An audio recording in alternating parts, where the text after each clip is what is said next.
Les damos la bienvenida a esta conferencia de la Academia Nacional de Ciencias. A continuación, la vicepresidenta, la doctora Henriette Raventós, coordinadora de nuestra Comisión de Género, les va a presentar a la conferencista de hoy. Buenas tardes a todas, a todos. Saludos cordiales desde la Academia Nacional de Ciencias de Costa Rica, que les da la más cordial bienvenida a la conferencia de hoy. Muy agradecidos y agradecidas con la doctora Montserrat Zagot por su amable disposición para impartirla. La doctora Montserrat Zagot es antropóloga, socióloga, profesora catedrática de la Escuela de Sociología e investigadora del Centro de Investigación en Estudios de la Mujer de la Universidad de Costa Rica. Cuenta con un doctorado en sociología, con especializaciones en sociología política y sociología del género de la American University y Georgetown University. Fue integrante, así como directora del Consejo Universitario de la Universidad de Costa Rica en el periodo 2004 al 2008. Se desempeñó también como directora del CIEM y del programa de posgrado en Estudios de la Mujer, Géneros y Sexualidades de la Universidad de Costa Rica.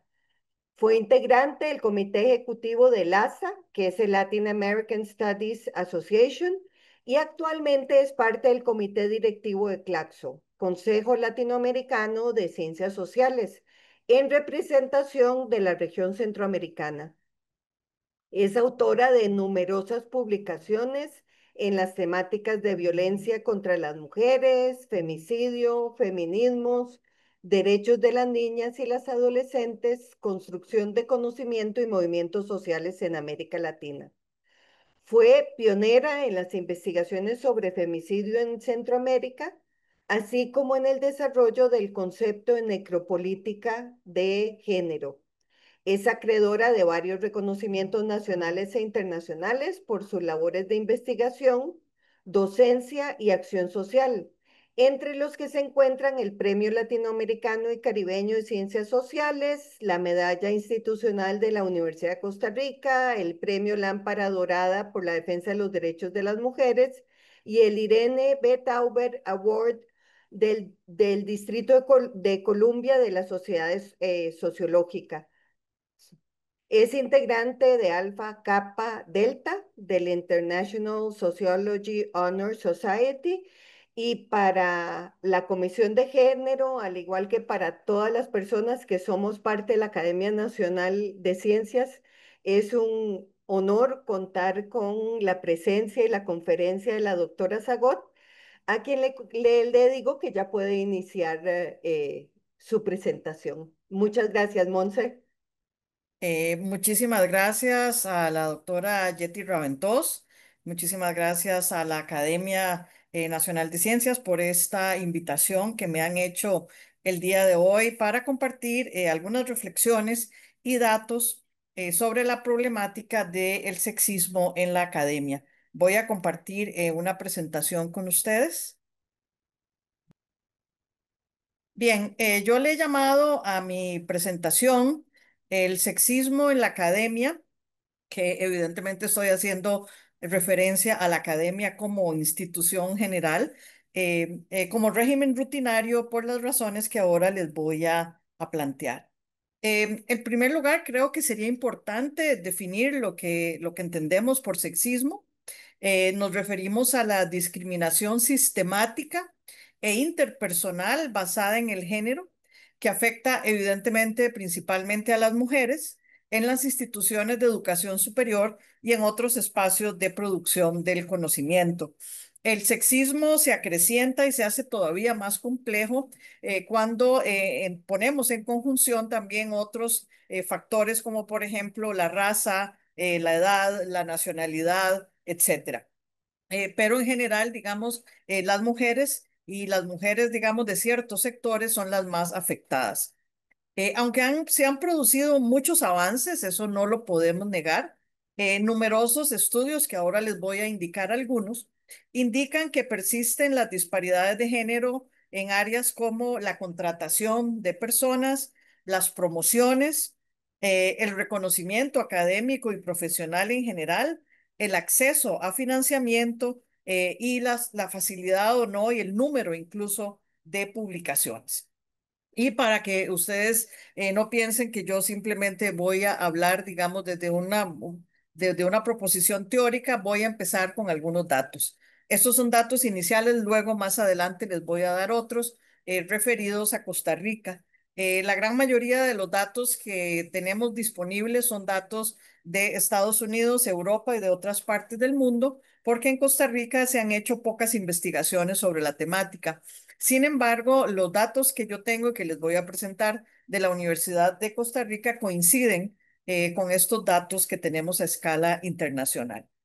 Eh, el primer dato es que las mujeres siguen excluidas o poco representadas de las posiciones académicas superiores, particularmente en las áreas de STEM, pero también en otras carreras como filosofía, economía y otras disciplinas que han sido históricamente consideradas como áreas en las que los hombres se pueden desempeñar de manera preeminente. En un estudio de la UNESCO del 2021, se reportó que las mujeres representamos solo el 33% del personal de investigación en el mundo.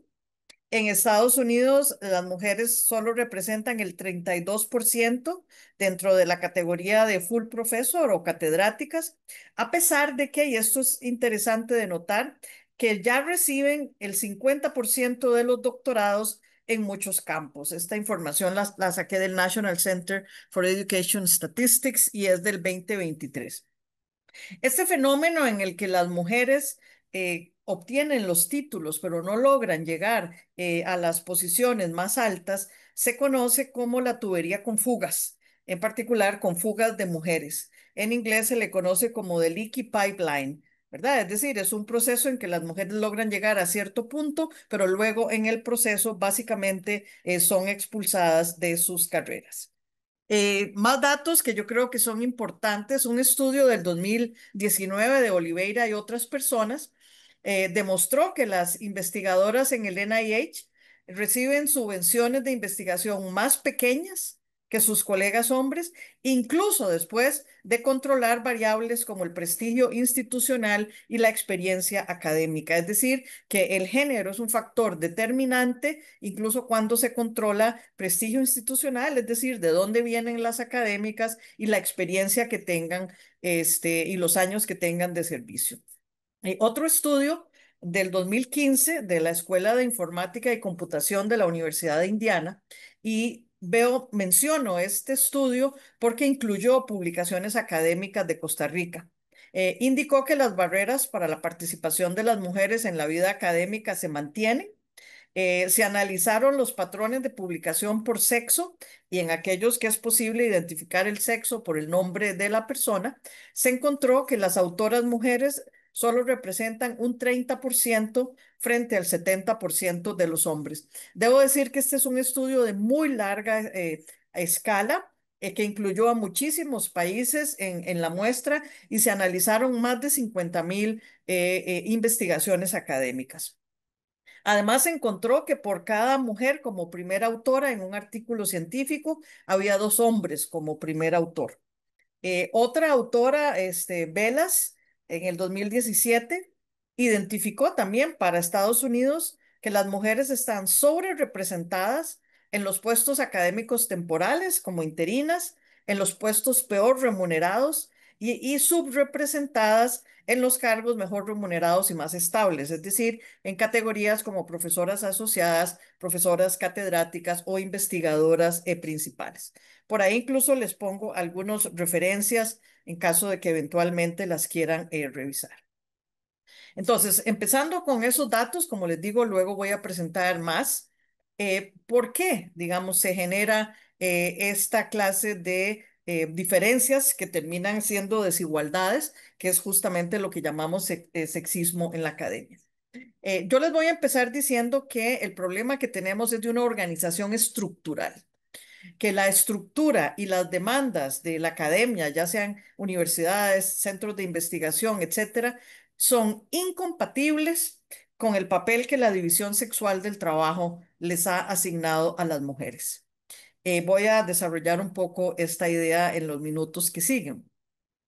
Un elemento central, y ustedes me lo podrán verificar, que constituye la base de la academia es el espacio para pensar y para producir.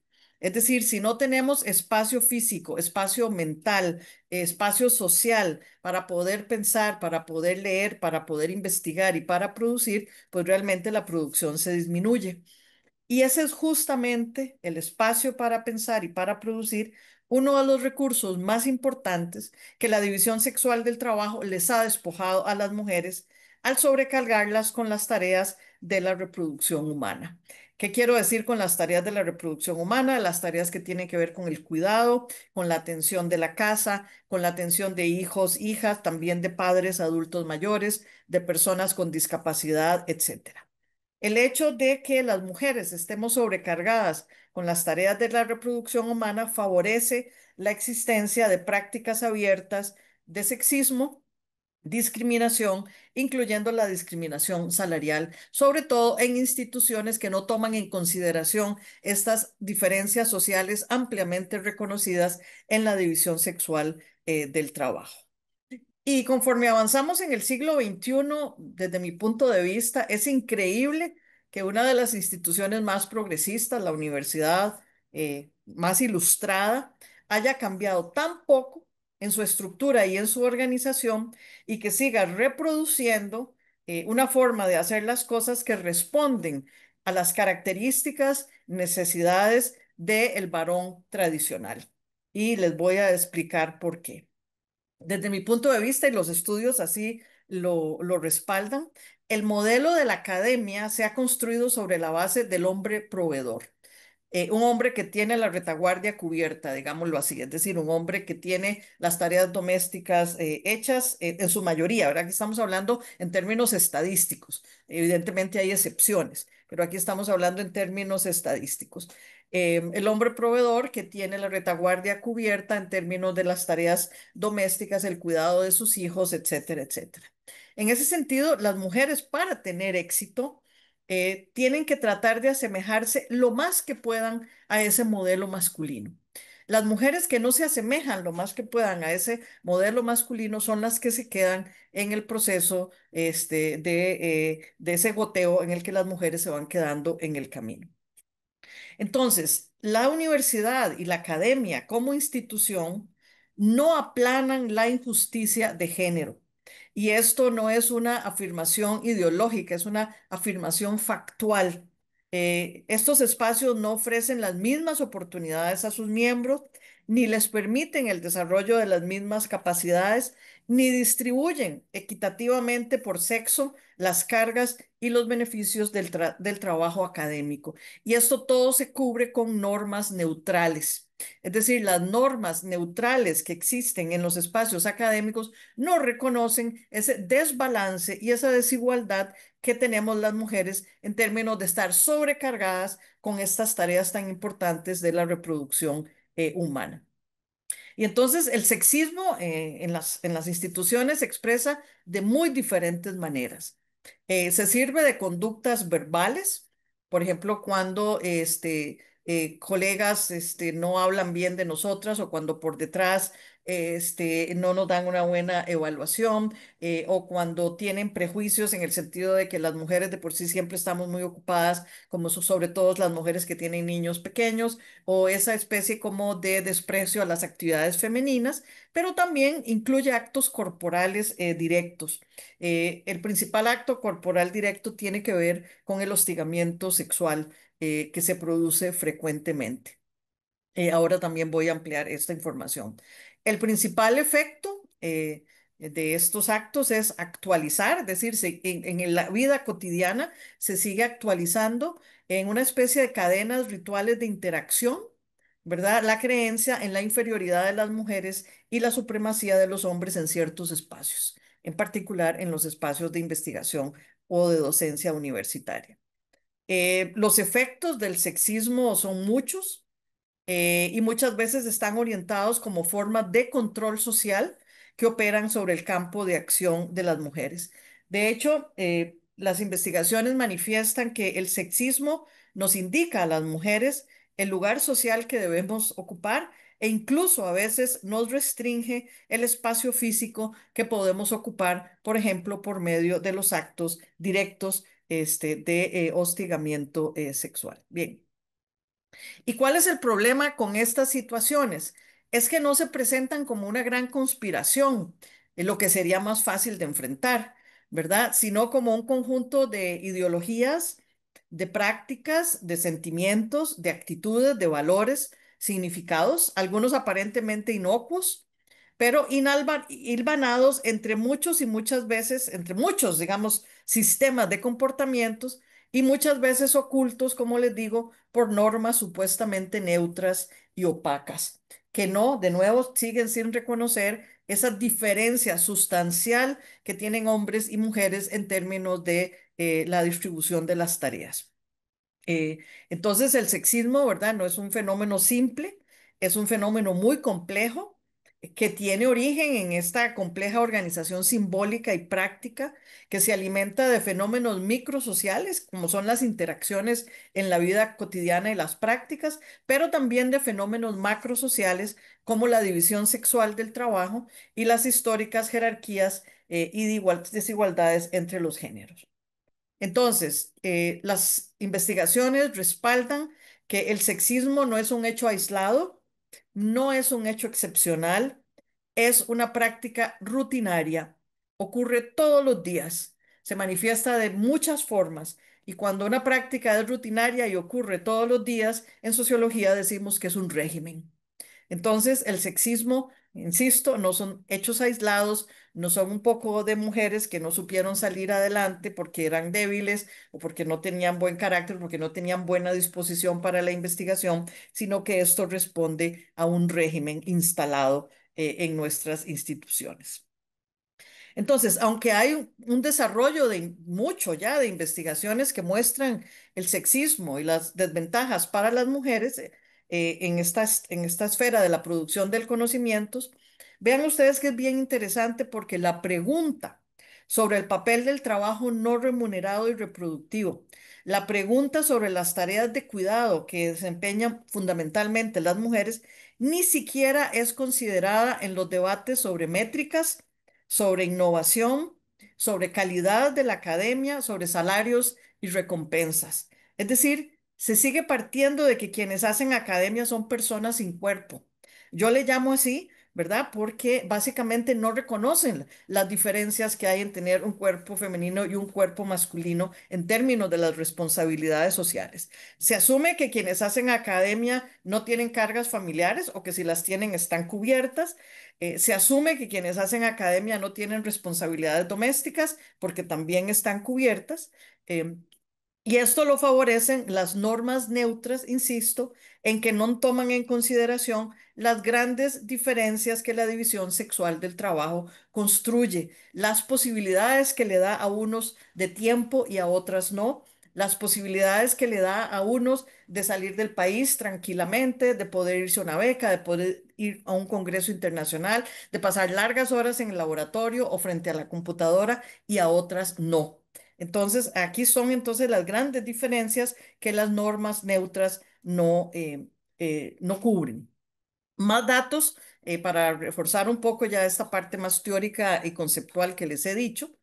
En un estudio pionero, ya es un poco viejo, del 2012, Rakusin y Maus Rakusin y otras personas descubrieron que el personal docente de ciencias evaluó de forma más favorable los mismos currículos cuando se atribuían a un nombre masculino, ofreciendo salarios más altos y mayor apoyo en mentoría al candidato percibido como hombre. De nuevo, esto hace referencia a estudios en Estados Unidos.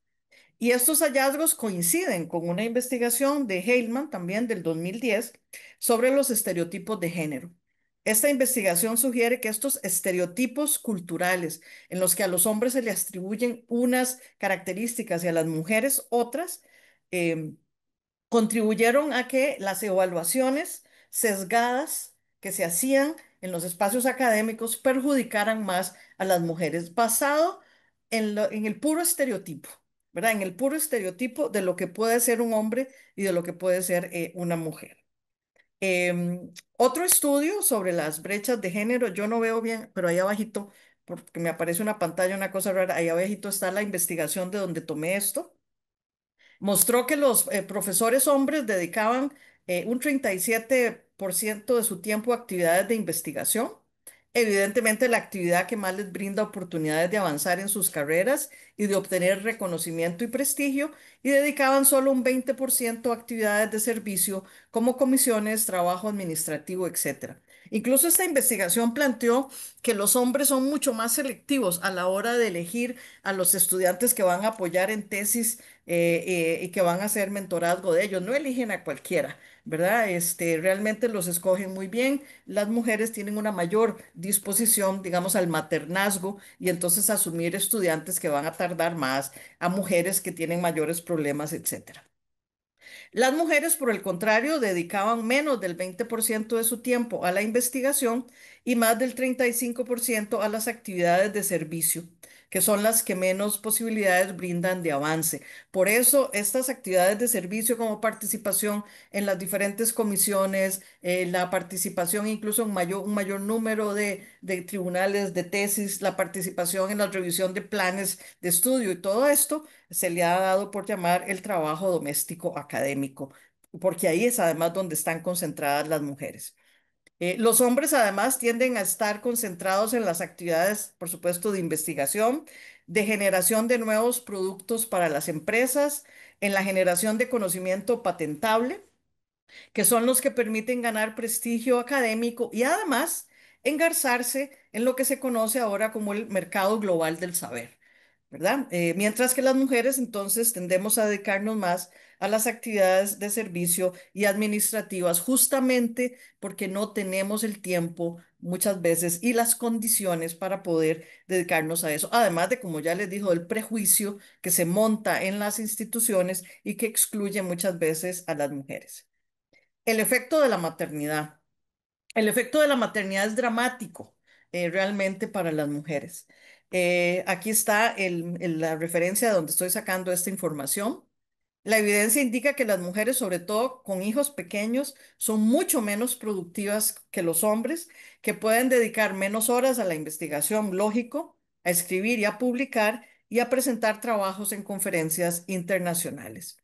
Este estudio demostró que las mujeres con hijos e hijas se enfrentan a una dificultad, el estudio le llama desproporcionada, en relación con los hombres para alcanzar los rangos más altos que evidentemente son los mejor pagados.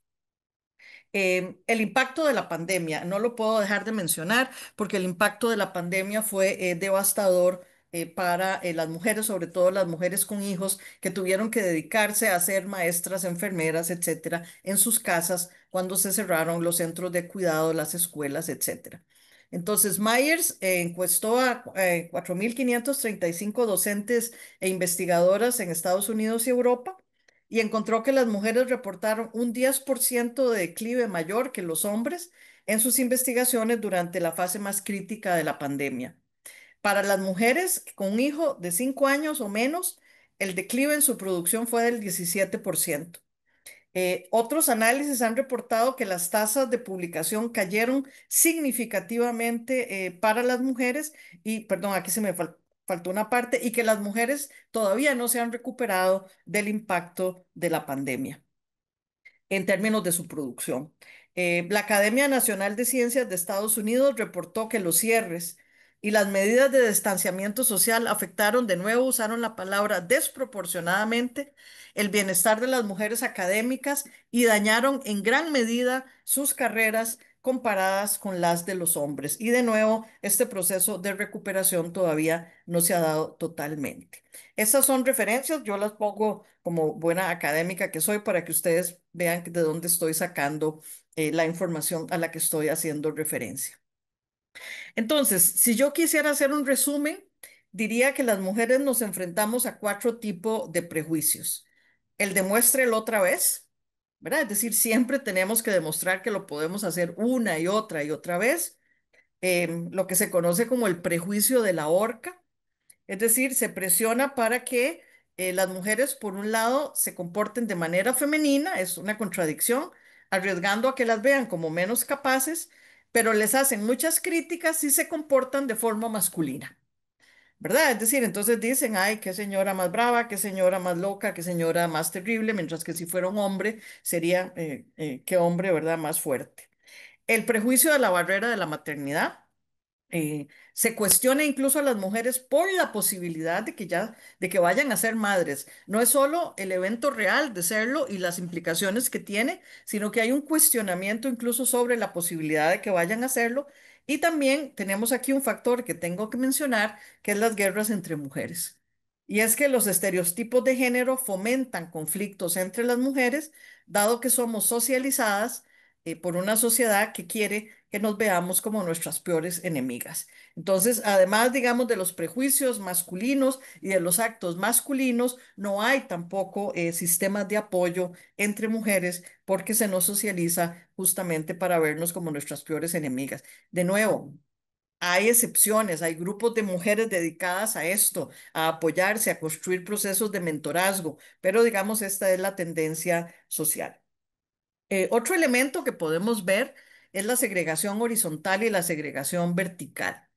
Es decir, este mecanismo opera en dos direcciones. La horizontal muestra que las mujeres se concentran en un grupo reducido de carreras que tienen como denominador común su carácter feminizado, lo pongo entre comillas, y la vertical se refiere a que las mujeres tienen menos oportunidades para ascender en la escala académica y ocupar puestos en las jerarquías universitarias. Les quiero mostrar este gráfico. Es de la Universidad de Costa Rica, eso es presencia, digamos, de docentes en cada una de las facultades. Las mujeres están representadas en lo verde y los hombres están representados en lo azul. Ustedes pueden ver, la Universidad de Costa Rica es una institución bastante segregada. ¿Verdad? Es decir, bastante segregada realmente. Ustedes pueden ver ingeniería aquí abajo, la gran diferencia, y pueden ver educación allá arriba. Pero incluso educación no es tan dramática, digamos, la diferencia como lo es ingeniería o incluso derecho. ¿Verdad? Esta es una imagen de la Universidad de Costa Rica. Una investigación cualitativa que hizo Silvia Mesa, que es una investigadora del CIEM, y esto es interesante, aquí ya me voy a referir a la Universidad de Costa Rica, que son los datos que tengo. Encontró lo mismo que han encontrado las investigaciones en otros países. Encontró que las mujeres que tienen hijos e hijas solo han logrado ascender en régimen académico por su persistencia a costa de horas de sueño, de horas de sacrificio, situación que no enfrentan los hombres, como se desprende de la encuesta nacional de uso del tiempo. Si la encuesta nacional de uso del tiempo muestra las grandes diferencias que hay entre hombres y mujeres. Ella plantea además que la maternidad consume tiempo que es a su vez espacio físico y psíquico, no únicamente físico, y que para poder escribir o producir, ¿verdad? Se requiere contar con ese espacio que no se puede encontrar en una casa con niños menores de 12 años. Y como ustedes vieron en los datos anteriores, si son niños menores de 5 años, todavía es peor. Estas mujeres que Silvia entrevistó, a pesar de pertenecer a estratos sociales con un alto nivel educativo, donde incluso algunas de ellas estaban casadas también con profesores universitarios, mostró que estas mujeres no lograron negociar que sus carreras fueran importantes para el núcleo familiar.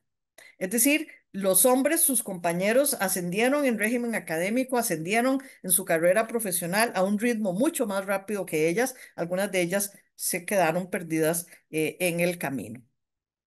Esto también es una investigación de la Universidad de Costa Rica sobre discriminación. La hizo María José Chávez en el 2020. Entre las preguntas del cuestionario fue una muestra aleatoria en la universidad que involucró sobre todo a personas administrativas y docentes y una muestra pequeña de estudiantes. Le hicieron las tres preguntas, entre otras, ¿verdad? Escuchó, le dijeron comentarios ofensivos por el hecho de ser mujer. ¿Ha notado un trato diferenciado hacia las mujeres y hacia los hombres en la universidad? ¿Se ha sentido excluida de alguna actividad académica, deportiva o cultural basándose en que la misma es solo para hombres? Las respuestas son dramáticas porque un 52% de las mujeres de la universidad respondió afirmativamente a por lo menos una de las preguntas. Las más frecuentes fueron comentarios ofensivos, los habían recibido un 33% y un trato diferenciado un 43% de las mujeres universitarias. Vean, la pregunta es comentarios ofensivos por el hecho de ser mujer, ¿verdad? No es cualquier cosa lo que se preguntó. Entremos en materia brevemente del hostigamiento sexual, porque como les digo, el hostigamiento sexual es parte de toda la estructura, ¿verdad?, del sexismo. Es una de las manifestaciones más destructivas del sexismo. Es el hostigamiento sexual y otras formas de violencia. Para quienes no estén enterados o enteradas, eh, del 2021 a la fecha, el número de denuncias por hostigamiento sexual en la Universidad de Costa Rica ha aumentado un 225%. Esto uno lo puede atribuir a que hay mejores mecanismos de comunicación y de información, pero este no es únicamente el caso. El caso es que también hay más casos cada vez de hostigamiento sexual. La universidad en ese sentido se está convirtiendo en un territorio bastante hostil y además los casos de hostigamiento, algunos ya ni siquiera son hostigamientos, sino son casos abiertos de violencia sexual, donde incluso hay violaciones denunciadas por parte de docentes a estudiantes en casos de giras donde hay violaciones de estudiantes a otras estudiantes, donde hay actos de violencia sexual abiertos de hombres a mujeres en diferentes espacios de la universidad. Em, entonces, dependiendo del año de medición, esto sí lo medimos más o menos constantemente en el CIEM, entre el 43 y el 49% de las estudiantes reportan al menos un episodio de hostigamiento sexual. Esto, desde mi punto de vista, no puedo definirlo de otra manera, sino como un problema social muy extendido. Que el 49% de las estudiantes reporten haber sufrido al menos un episodio de hostigamiento sexual en la universidad es un problema social, no es un problema individual. Por eso es que yo les planteo a ustedes, ¿verdad?, que el sexismo es un régimen que también se manifiesta de esta forma. Quisiera presentarles algunos otros datos sobre datos de la Comisión de Régimen Académico de la Universidad de Costa Rica. Al año 22, las mujeres en general presentaron evaluación menos producción que en el 2021. De nuevo, aquí vemos los efectos de la pandemia en la producción académica de las mujeres. No tenemos los mismos datos o las mismas investigaciones que se han hecho en Estados Unidos, pero desde mi punto de vista esto también es un reflejo de eso. Em, el personal docente activo en la UCR en el 2022 era 861 mujeres y 1.162 hombres, es decir, hay más hombres contratados en la Universidad de Costa Rica y ustedes pueden ver la relación que hay con los catedráticos, donde el personal femenino en ese momento eran 175 mujeres catedráticas, mientras que el masculino eran 340. Es decir, en la Universidad de Costa Rica estamos repitiendo los mismos números que se presentan en las investigaciones hechas en otros países. Y lo que desde mi punto de vista es probablemente más serio a futuro es que si ustedes ven los números de los instructores e instructoras, el femenino es 385 y el masculino 464. Es decir, que la universidad está contratando más hombres que mujeres, con lo cual en un mediano plazo no se va a ver resuelta para nada la situación de estas grandes disparidades que se presentan en una institución como la Universidad de Costa Rica. Otro dato que es importante es la producción sometida a evaluación por áreas. Esto es en el 2023. Por producción, estos datos son de la Comisión de Régimen Académico. De nuevo, esto se refiere al número de personas, eh, en realidad perdón, el número de artículos, de trabajos que presentaron para evaluación hombres y mujeres. Incluso en el área de artes y letras. Las mujeres presentaron 101 producciones y los hombres 214. Pero vean ustedes, por ejemplo, en ciencias básicas, 114 frente a 481. En agroalimentarias, por alguna razón, está un poco más, más equilibrado. En ingeniería es 99 frente a 338. En salud, que incluso hay bastantes más mujeres ahora que antes, 293 frente a 313. ¿Por qué esto es importante? Porque en la Universidad de Costa Rica, como ustedes saben, la producción en régimen académico sigue todavía atada al salario. Entonces, en ese sentido, podemos ver aquí las grandes diferencias que van a tener implicaciones salariales al presentar las mujeres menos trabajos para valoración. Bien, entonces ya para ir cerrando, que ya casi estoy cumpliendo el tiempo, tenemos que decir que los efectos del sexismo son diversos. Como pudieron ver ustedes, lo podemos ver los podemos ver en las contrataciones, los podemos ver en el salario, los podemos ver en el acceso a los proyectos de investigación, al financiamiento, a las evaluaciones, etcétera. Y están orientados al control social y a definir el campo de acción de las mujeres, es decir, a limitar el campo de acción de las mujeres. El sexismo restringe nuestro lugar social y con los casos de hostigamiento y violencia sexual hasta el espacio físico que podemos ocupar. Por ejemplo, cuando enfrentamos hostigamiento sexual en un aula, en el laboratorio, en los pasillos, se nos está restringiendo el espacio físico que podemos ocupar las mujeres. Em, el análisis que yo hago es que el sexismo y el hostigamiento son formas violentas de responder al atrevimiento que hemos tenido las mujeres de invadir un espacio históricamente masculino. Entonces, como les he ido planteando y lo voy a repetir, el sexismo no es un hecho aislado, no es excepcional, no es individual, es una práctica rutinaria y mucho de esto está alimentado por la tolerancia, la normalización de estas prácticas por parte de las instituciones y el hecho de que no hacen mucho para cambiar. Entonces, las estructuras de poder jerárquica de las instituciones, la insuficiente rendición de cuentas crean entornos propicios para el sexismo y para el acoso.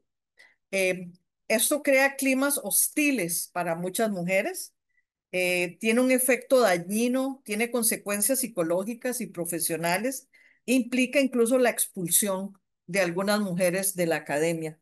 Nosotros en el CIEM que manejamos la Defensoría contra el Hostigamiento Sexual, podemos dar testimonio de la gran cantidad de estudiantes mujeres que terminan saliéndose de la universidad, a lo mejor no eternamente, pero sí por un semestre o por dos, o algunas incluso, como les digo, no regresan por situaciones muy violentas de hostigamiento sexual. Y esto además tiene consecuencias epistemológicas, éticas y políticas. ¿Por qué? Se enseña a pensar de manera sexista. En sociología es una cosa terrible, ¿verdad? Cuando ven historia de la sociología, todas las mujeres están borradas, parece que nunca produjeron nada. En filosofía ni se diga. La teoría la aprendemos en claves sexistas y el entorno es sexista, y luego a esto se le llama pensamiento universal, neutralidad valorativa, objetividad, etcétera. Entonces, en la problemática del sexismo entran en juego los poderes formales, ¿verdad? De las universidades, pero también los informales. Y por supuesto, la existencia previa de estructuras que legitiman a unos y no a otras. Se trata de un régimen entonces fomentado y legitimado desde las propias universidades o instituciones que hacen poco para enfrentarlo o aparentan hacer cosas para no cambiarlo. Entonces, el sexismo sigue profundamente arraigado, ¿verdad? Se han logrado algunos avances con la implementación de políticas formales, como por ejemplo políticas de acción afirmativa en algunos lugares, ya en Estados Unidos, como sabemos, el gobierno de Trump se trajo todo esto abajo, pero las persistentes desigualdades evidencian que estos esfuerzos han sido limitados. ¿Verdad? Entonces, lograr una verdadera equidad de género requiere un enfoque sistémico que no solo reforme las políticas, por supuesto que hay que reformarlas, sino que también promueva cambios culturales en la forma en que se entienden y se practican el trabajo académico, cómo entendemos el mérito, cómo entendemos la inclusión y cómo podríamos hacer diferencias entre hombres y mujeres para darles oportunidades diferenciadas, dado que sus experiencias son diferenciadas. Eh, entonces es fundamental que estas reformas políticas vayan acompañadas de esfuerzos deliberados para transformar las culturas institucionales que normalizan estos actos y estas acciones. Y para terminar, nada más les dejo esta imagen. em, la imagen de la derecha es igualdad, ¿verdad? Es decir, darle a todo el mundo un banquito sin reconocer ni el tamaño que tiene la persona ni sus condiciones.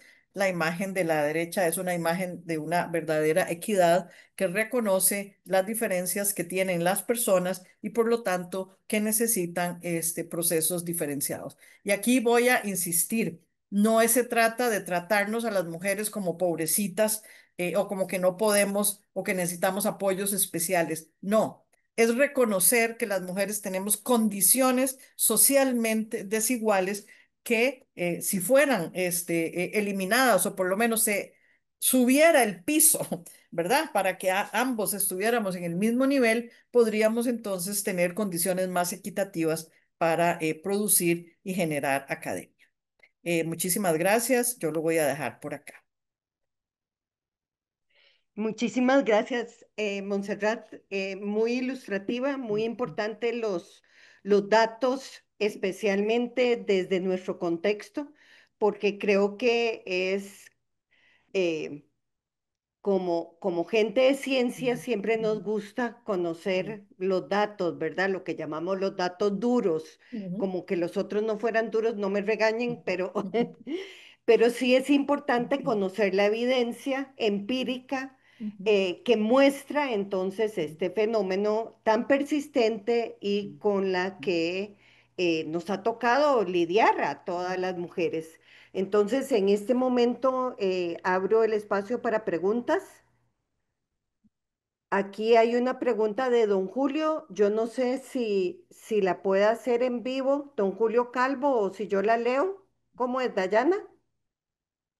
Bueno, se podría también invitar a don Julio Calvo que la haga. Vamos a Ah, ascenderlo para dice que la música. lea. Ah, que la lea. Ah, bueno. Sí, dice, don Julio Calvo, que es un miembro de la academia y parte también de la junta directiva, dice, sería muy pertinente tener una comisión en CONARE que proponga estudios, políticas y acciones para cambiar esta situación tan repudiable. Es inaceptable que las universidades no den un ejemplo. ¿Qué piensa de esto? Hay que dar pasos hacia el cambio en todas las universidades, no solo en la UCR. Excelente presentación.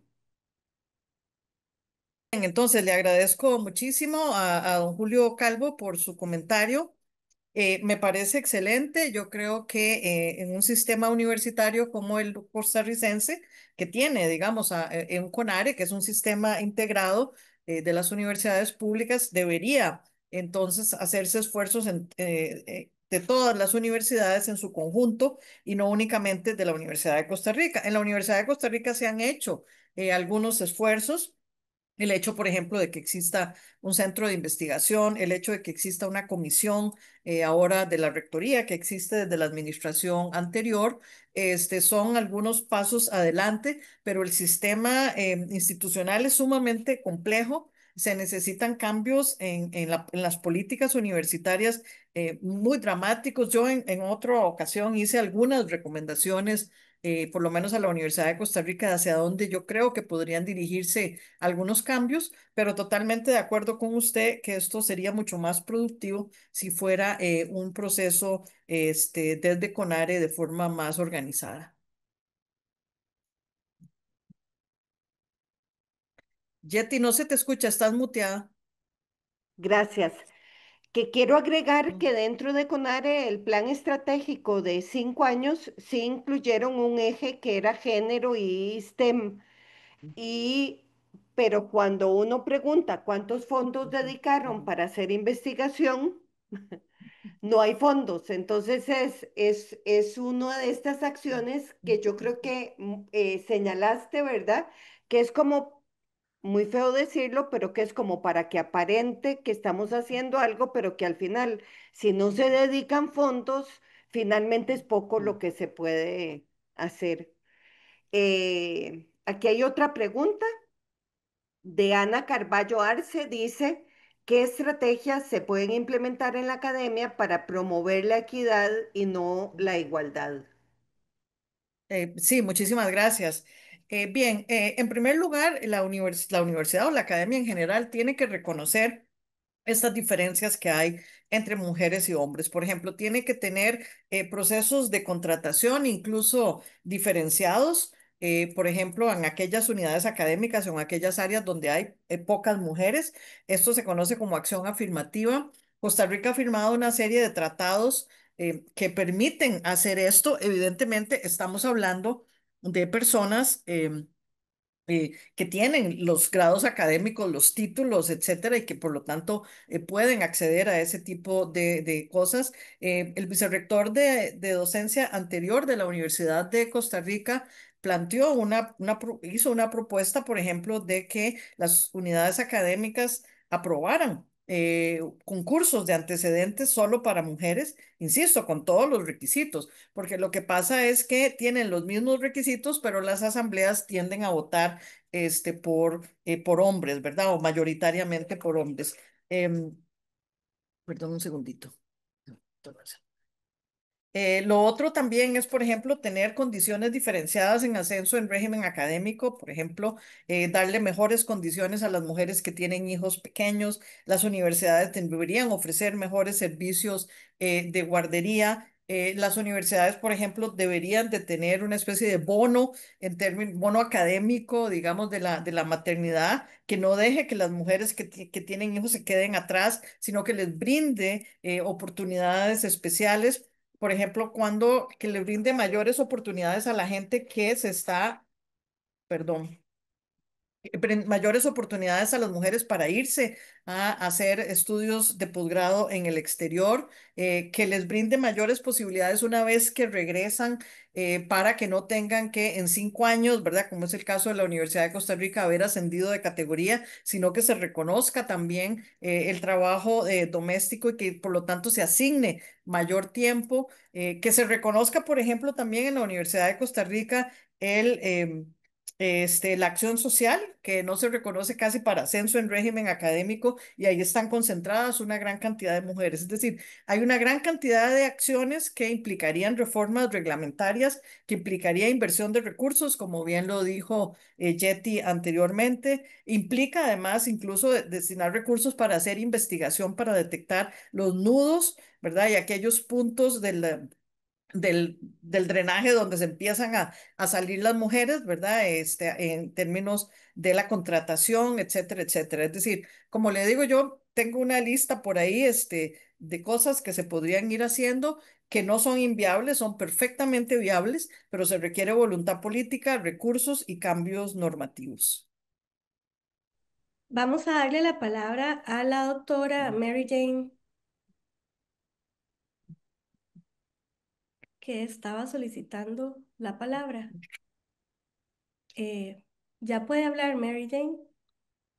Ok, gracias. Había bajado mi mano porque ya comenzó a hacer una lista de los cambios que yo creo que son muy necesarios. Pero la idea que quería presentar como bióloga y, eh, y madre y una persona que he pensado bastante cuáles soluciones tenemos que buscar. No es solo buscar igualdad o equidad. Hay muchas injusticias y en esta charla vimos un resumen brillante y bastante completa, muy elocuente. Yo creo que la solución y una cantidad como de problemas en las instituciones que no favorecen a las mujeres. Pero hay un elemento que yo creo que hay que ver, y es que las mujeres, por ser biológicamente, no solo socialmente, biológicamente diferente a los hombres, hay un factor y es que las mujeres tal vez les toca más personalmente el problema, el problemático de criar hijos y dedicarse mucho a esto. Hay muchos padres buenísimos. Eso no lo puede denegar y no quiero decir que los hombres no sienten esto, pero las mujeres hormonalmente, psicológicamente, físicamente, morfológicamente, somos diferentes. Entonces tenemos una, por ejemplo, dado el, el tener que escoger entre el bienestar de los hijos y criarlos nosotros mismos, en vez de dejarlos en sitios de cuidado o con más horas en la universidad para darle pecho, etcétera, o inclusive dado algunos sistemas europeos de sitios que ayuden a las mujeres a cuidar los hijos. Hay muchas mujeres que prefieren cuidarlos ellas mismas. Y es lo que se reconoció en la charla muy bien, era que las instituciones han sido históricamente, pero una larga historia, hecho por hombres y hecho para hombres.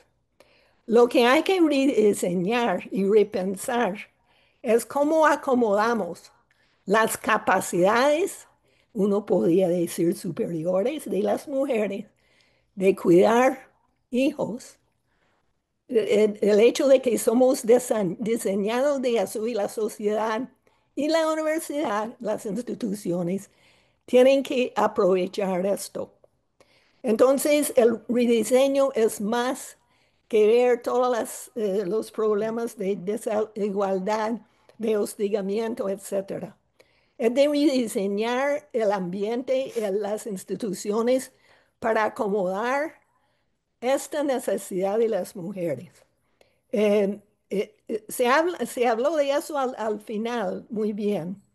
Eh, pero yo creo que hay que poner este asunto más en el centro del problema. Solo eso quería decir. Quería responder algo. Me parece muy interesante, además muy bien la propuesta y la observación de la profesora. Yo creo que vivimos en una sociedad que es muy hipócrita y en relación con con la maternidad. Porque por un lado la ensalza, ¿verdad? Como la forma superior casi que de ser mujer y critica a las mujeres que no son madres porque no siguieron esa llamada casi que sagrada. eh, Eso por un lado, pero por el otro lado le niega absolutamente todas las condiciones más básicas a las mujeres para que puedan desarrollar con total bienestar las tareas de cuidado y de maternidad. Entonces, en efecto, la universidad, digamos, como una de las instituciones más ilustradas de la modernidad, debería empezar a crear espacios que permitan disolver esa contradicción y esa mirada tan hipócrita, ¿verdad? De que por un lado ensalza y sacraliza la maternidad y por el otro lado le pone todos los obstáculos a las mujeres que quieren dedicarse a eso. Entonces, estaría totalmente de acuerdo con la propuesta de que eso tiene que ser considerado. Eh, Tenemos, ac- perdón. Perdón, Sí, Dayana, Ujú, es que hay cuatro, no, tres comentarios más que yo no estoy segura si nos va a dar tiempo. Solo los voy a ujú, leer ujú, todos juntos a ver qué pasa, ¿verdad? A ver cómo abordarlos. Uno es, podría desde el CINEAS hacerse alguna iniciativa en los procesos de acreditación. ¿Cómo evitar procesos de discriminación positiva? Muchas gracias por su fuerza y su presentación. Y la última es ujú. cuáles acciones se podrían implementar desde la Vicerrectoría de Docencia para sensibilizar al cuerpo docente en temáticas relacionadas al sexismo. Entonces están un poco desvinculadas, pero no sé. A ver cómo te va. Y, perdón, y para agregar, y desde Facebook tenemos un comentario que dice, el principal problema que existe es que no se identifica o acepta que no hay equidad. Ujú. Gracias. Bien, muy brevemente, les agradezco además a todas las personas por sus comentarios. A ver, yo creo que una de las cosas que yo he hablado en otras presentaciones es sobre cómo los procesos de acreditación no toman en consideración ninguna de estas desigualdades ni le dan mayores puntos a las instituciones que están tratando de hacer algo para corregirlas. Por ejemplo, en un proceso de acreditación no se le da ningún punto a una institución que garantice espacios libres de toda forma de violencia, lo cual debería ser central, o sea, que una institución reconozca. Yo creo que hay una serie de otras cosas que se pueden incorporar en los procesos de acreditación como valor agregado que tienen que ver con reducir la desigualdad y moverse, digamos, hacia una situación de equidad. Se podrían mencionar en muchos ahora por razón de tiempo. No los puedo hacer. Los procesos, ¿cómo evitar los procesos de discriminación positiva? A ver, la discriminación positiva tendría que estar en pie hasta tanto la sociedad no haya corregido las desigualdades, ¿verdad? Es decir, eso es una medida temporal que se supone que se mantiene en la medida en que se sigan manteniendo las desigualdades. En la parte de la vicerrectoría de docencia, nosotros desde el CIEM el año pasado diseñamos un conjunto de 4 cursos. em, Uno sobre derechos humanos e igualdad, creo que hay uno sobre sexismo justamente en la academia, uno sobre hostigamiento sexual y otro sobre derechos de las personas LGBTIQ en la universidad, que también ese es otro tema importante de discutir en otro momento. Y nuestra propuesta era que pudieran ser incorporados de alguna forma. En METICS ya van a estar, pero que pudieran ser incorporados de alguna forma como un proceso obligatorio que tuvieran que llevar las personas. Son cursos autoadministrados, justamente para poder disponer, que la gente pueda disponer de su propio tiempo y su propio ritmo. Y entonces los cursos ya están elaborados, ya están diseñados. El RIFED colaboró mucho en la elaboración de los cursos, así es que sería cuestión de ver qué camino a seguir para que puedan ser implementados de una forma generalizada en la Universidad de Costa Rica, por lo menos. Y lo dejo aquí para no tomar más tiempo, para más allá del tiempo que estaba previsto.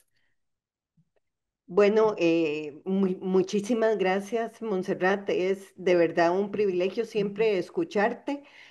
Yo creo que quedamos, ¿verdad? Muy ilustrados, ilustradas con esta temática y a la vez motivados, espero, para ver de qué forma desde nuestros propios espacios podemos implementar acciones o empujar para que se implementen acciones y políticas que tiendan a mejorar la situación de las mujeres en la academia. Entonces, sin más, no sé si don Walter se quiere también conectar y decir unas palabras. Y si no, bueno. No, está bien. No, nada más para reiterar el agradecimiento a la Academia Nacional de Ciencias por esta conferencia. Le agradecemos mucho. Con muchísimo gusto y estoy para lo que ustedes dispongan, con mucho gusto en cualquier momento. Muchas gracias a todas las personas participantes. Esta conferencia queda en el canal de Facebook de la Academia y también en un par de días, porque se edita un poquito, en el canal de YouTube para que la podamos seguir viendo y seguir compartiendo también con estudiantes. Muchas gracias de nuevo y nos vemos dentro de un mes. Muchas gracias, buenas tardes.